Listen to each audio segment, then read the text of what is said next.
L'aventure a commencé de l'autre côté de l'Atlantique, dans ses studios de Los Angeles. Johnny travaille alors depuis 6 mois sur son nouvel album. Affaibli par son cancer, il profite d'un regain d'énergie pour enregistrer 3 premiers titres en mars 2017.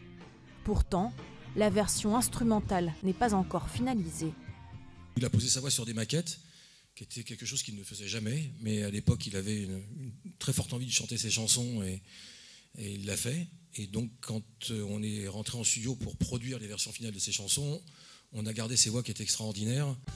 Guitare, basse, batterie, clavier, les instruments sont enregistrés 5 mois plus tard aux États-Unis. C'est finalement en septembre, de retour en France, que Johnny pose sa voix sur la majorité des chansons. Dans le studio de Suresnes, le rocker enregistre 7 titres. Malgré la maladie, sa voix est claire et puissante. En réalité, il avait arrêté de fumer depuis novembre 2016. Donc quand on a commencé les voix en studio, l'ingénieur s'est retourné, il m'a dit « mais c'est quoi ce délire en fait ?» Il avait récupéré une espèce de voix avec une absence de tabac dans les poumons. Donc tout d'un coup, une espèce de coffre très très important qu'il avait probablement peut-être jamais eu.